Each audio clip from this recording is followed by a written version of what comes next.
cekang delok guyu cekakakan. Hei, kene lho ora ning kono. kanongane metu kae penontone guyu dhewe lucu-lucu joget-jogete dadi rekeng hiburane. Pentel bujang ganom penontone domblong sumbat aja bolong tambah kongkang lan denong.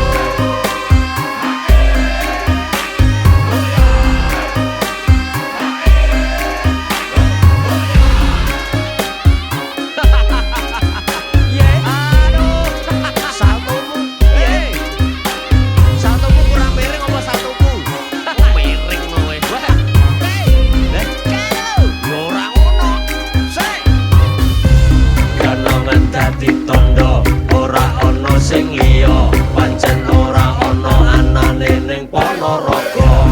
Aja padha bingung iki seni adiluhung, yen ora ketulung langit bakal kebak mendung.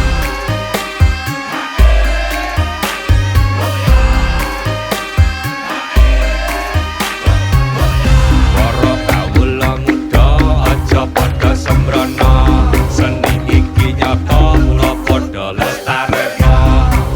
Bacot ilang kudu bisa gawe padang, mumpung isih londang ayo padha tumandang. Kanongane metu kae penontone guyu dhewe lucu-lucu joget-jogete dadi rekeng hiburane.